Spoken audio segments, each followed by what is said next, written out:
Hi everyone, I'm Angela. Welcome and welcome back to Angela's Fashion Mix. I thank you as always for being here. If you are new, this is where I talk about fashion and all things related to fashion and how to wear what's in our wardrobes. So today I am talking about what I found at DSW. So, with the understanding that a lot of you don't wear higher heels, I wanted to kind of focus a little bit on what I found in DSW with regard to some possible shoe styles for those of you that are looking for lower heel options. So, right now, DSW has a 50% off sale. So, I want to make you aware of that.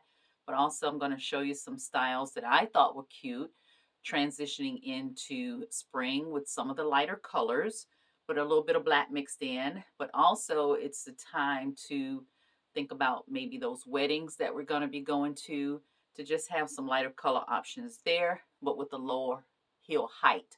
So some of what you're seeing here is what those selections look like.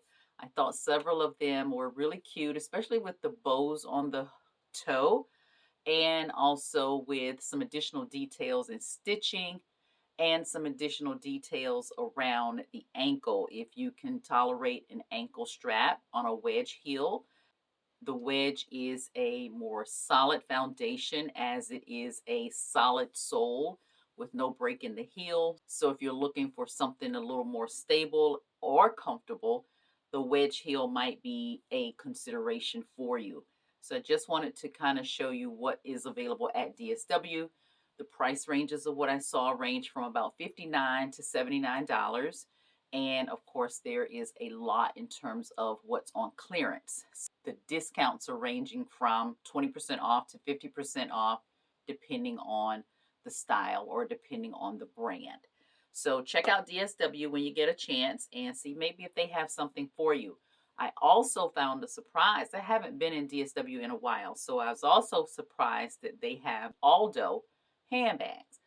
So these are a couple of the selections that I saw at DSW.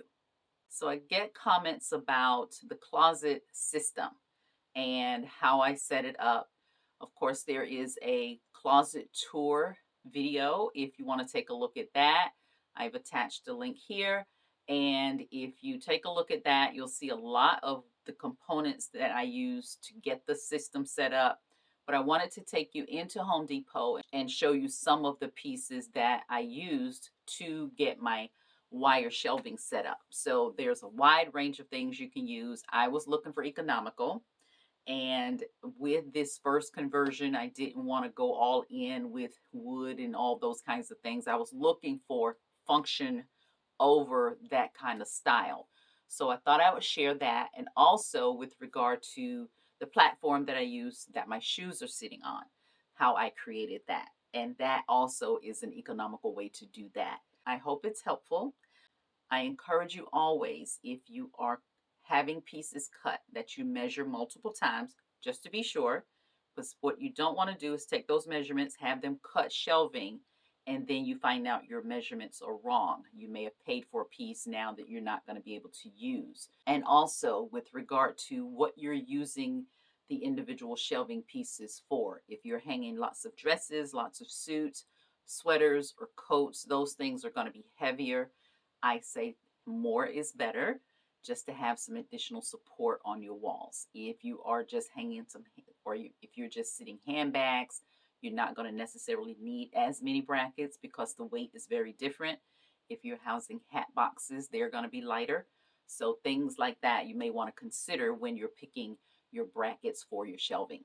So I hope you enjoyed the video. I hope you find it helpful. So let's take a look. So there is a lot of clearance. So if you're going to go to DSW, make sure you take a look at the clearance section. I thought these shoes were absolutely adorable. That bow is the most spectacular bow I believe I've ever seen on a shoe. And I absolutely love the metallic heel. A great style there. And this is the Aldo bag that came in the black as well as the nude. And I was surprised to see this in DSW.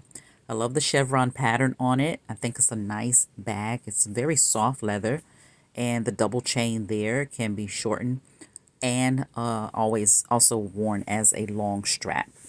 So take a look at that if you go. So into Dollar Tree, to create the space that my shoes are sitting on, I use this board called Ready Board. It's a foam board and comes in dimensions of 20 by 30. I simply measure from the wall to the front of the shelf, and it just stops here at the edge. If you want it to overhang, you definitely could do that. Now, the board is going to be but so wide, so there's a seam here, and this is where I had to cut another piece to extend to the end of the row. So once that's done, now you have a platform for your shoes so they don't fall through the shelving there. I just use my X-Acto knife based on the measurements and just cut, put the pieces end to end, and that creates my platform. So I'm starting with the 12-foot section of metal shelving. This is what I use for my hang space. And I chose this one because it was a little bit more economical to not have the one with the wider bar. And I will show you that. So with this particular length is $69.48 for a 12-foot length, but it can be cut. So it may be more economical to use the longer piece versus using a shorter piece. So it really depends on whether or not you use all this footage for one wall. So at $70, you're going to be able to get multiple cuts out of that. I think one of the most important parts of this is brackets when it comes to holding your shelving. I think more of these is better, and a lot is going to be determined based on your weight.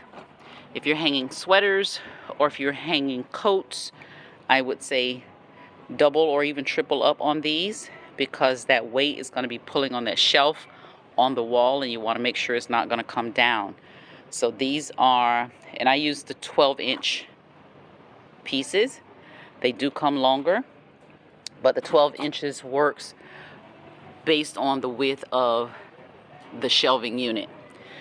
Also, you're going to need a ton of the wall clips. And these are the drywall clips. These are going to go into the drywall and attach your shelving to the wall. So they come sold in different lengths. So you can get the pre-cut length.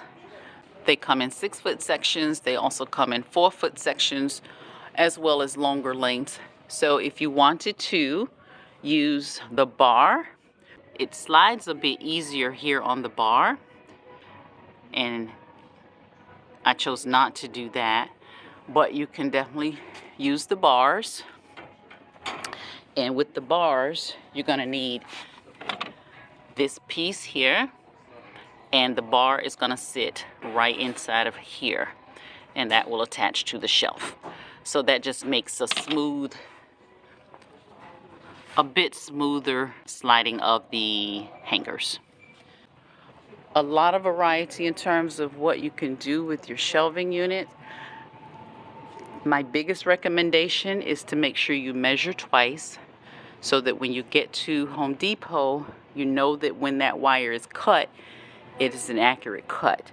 I would say speak with the store associate for any recommendations with regard to how to really finish off the edges on your wire shelving, because those cut edges are going to be sharp. You're going to want to put some end caps on them of some kind. You can use these as the end cap on those raw edges. So these are the ones that I use. It's just a little cap that goes on the end of the wire shelving. And also, if you're hanging something in this space right here, it's going to keep those hangers from falling off the end. So I hope that helps a little bit with a little bit of direction in terms of how to start it on your closet redesigns. You can go to Home Depot and get great assistance with the hardware that you're going to need to get your closet system set up. So I hope you found this video helpful, whether you are looking for new footwear or if you're looking for new ways to recreate your spaces. As a lot of you have mentioned that you're cleaning out closets, and that's a great time to reorganize and restructure your closet design. Whether you're putting up one shelf or you're putting up 12, you want that shelf to stay where you put it. So make sure you have the hardware to support all of your wonderful things. As always, don't forget to subscribe, like, and share. And don't forget to mix and match to create all those wonderful new looks. Until next time, bye.